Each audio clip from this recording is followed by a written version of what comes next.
Hey everyone, it's Ferrets here. As usual, going to give you our weekly update and run through a few of your questions. So let's get to it. So let's kick off with having a look at our pregnant Jills and see how they're progressing this week. We got Mushroom, Cookie, and in here somewhere, Inky. So these three lovely ladies, they've each got just around 2 weeks to go until their due dates. And we're really excited, and it's coming up very fast for us. Now they're all doing well. They're putting on various levels of weight gain, as you can see from this chart. And all looking a little bit chunky. And all, other than that, it's been a relatively benign week with not too much going on for the pregnant girls. But what we have been doing is getting their nursery ready. We've been building it and making sure it's safe and contained for the kits. And they should be moving in within the next week or so. So let's pop out to go and see how I've been getting on with the nursery shed, which is here. Okay, so this year, put in this barrier along the door so that I can keep the doors open on a sunny day so they can get some fresh air.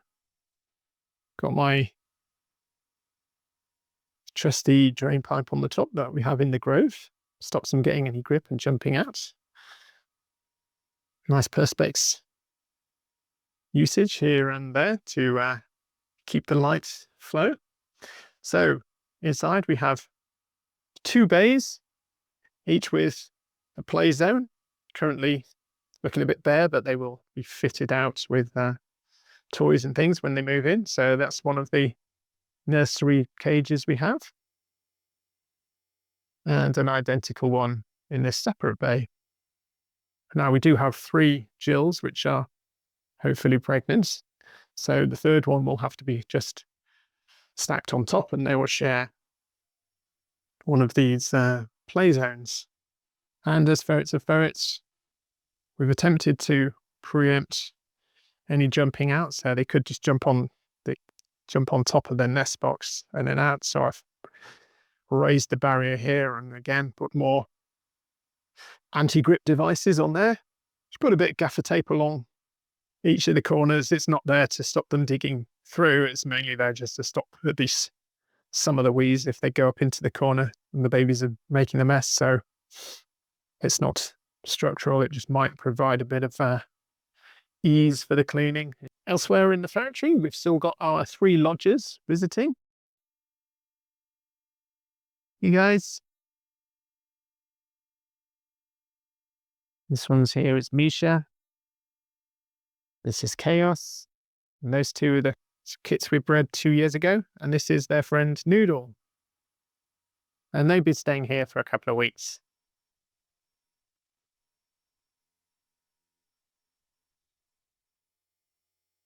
Which your fate is.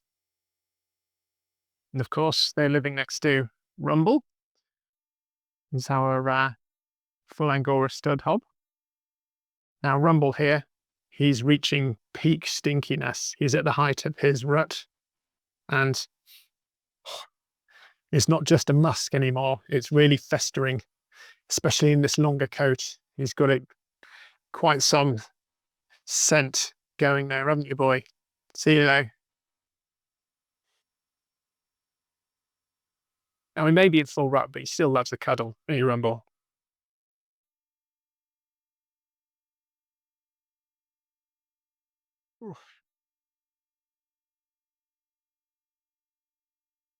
One notable event that went on this week was with Twiglet here. One evening early on in the week, he was running around retching a lot. And when they're trying to be sick, they run in and find little hidey places in the corner, be sick in a corner underneath a blanket or whatever. It's never really out in the open. They're trying to hide themselves. I think it's a sort of a safety thing, as if they're being sick in the wild, it shows weakness, and so they don't want predators to see it. But anyway, he was running around doing that. And he wasn't being sick, he was just retching a lot. So I had a look in his mouth. I couldn't see anything, nothing stuck. So I was quite unsure about what was happening. And it lasted a good few minutes and getting a bit concerned. And then all of a sudden, he ran over to a litter tray, turned around, did a huge poop, and then that was it. All done, all good, seemed really happy, and then just pottered off into his blanket, curled up and went to sleep. So, well, all's well that ends well, but that was a strange old event for you, wasn't it, Trig? Now, we mentioned last week's video that Bourneville has started to shed his hair, and they've all spotted this and cottoned on to the fact that it's getting a bit warmer, and so now they're all at it. Boggis here, losing a bit of rate and knots. Chili certainly is. She's in the final stages of her pseudo-pregnancy. Check out the video above in the cards if you want to know what that is, but she's looking, she's losing them like crazy, and she's looking pretty scratty indeed. She's usually dark, glossy, dark brown, but she's almost lost all of her guard hairs. Yawns. Twiglet, I think, is just about starting, losing a few. So yeah, my clothes are just covered in hairs, and the entire enclosure at the moment is getting incredibly dusty and hairy as well. And even little Sandy here is getting in on the action. So that's another new event for this week, and is likely to continue as such for another good few weeks yet. So let's move on to a few of your questions. You coming in first? There we go. Okay. First question, Sandbox God. How do I choose plants appropriate for my ferret's outdoor play area? This is an interesting one, but very rarely see ferrets do anything other than just walk through plants. They rarely give them any bother, and certainly don't go around chewing and eating them. So unless they're very obvious poisonous plant species, then I don't think there's much to be worried about. But typically we try and avoid anything that grows from bulbs, because the bulbs themselves are the things which are the issues. Given there's not as much information on ferret toxicity, I look up plants which are toxic to cats, and there's far more literature around that. So just have a look up cat toxicity and make your plant choices on that basis. Next question is, hi, I'm from the US, Pennsylvania, and I was wondering, what do you feed your ferrets?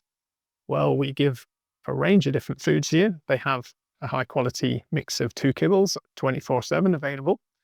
And we also feed them daily raw meat. And that could be in the form of whole prey from chicks, mice, and rabbits. Or it could be in a mince in terms of an 80-10-10 mix of meat and bone and offal all mixed together. Or we also sometimes feed them whole cuts, including muscle meat, offal, such as liver and heart, and also duck necks, chicken wings, anything like that is good for them. Could you ever foster babies to be raised by a Jill with a phantom pregnancy?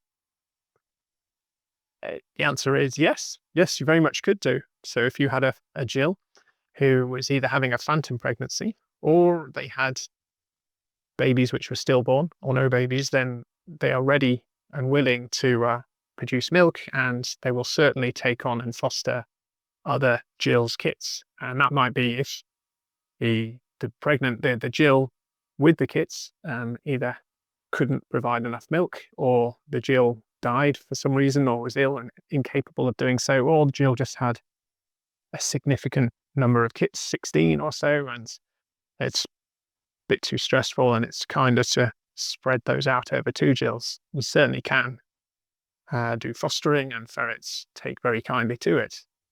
Goth Juice asks, have you thought of any potential themes for this year's litters, or are you going to wait until the babies arrive?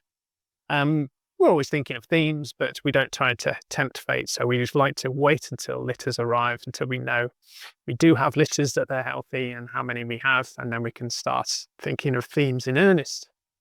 So watch this space. Abby B asks, do you have the avian flu over there yet? I'm worried about letting my little ones outside in the garden this year. Also stopped raw feeding. Wonder how you are handling it. I'm in the US. So yes, we have avian flu. It's not yet known conclusively the impact of the virus on ferrets. So yes, it's something to bear in mind, and we'll keep an eye on it. But at the moment, it's not making me change anything that we do in terms of exercise or feeding, and I certainly won't be restricting ferrets' outside time, which is very important to their enrichment and their psychological and physical health. Well, that's it for this week's video. Do like and subscribe, and do pop your questions in the comments box below, and we'll cover them in next week's video. But for now, see you later.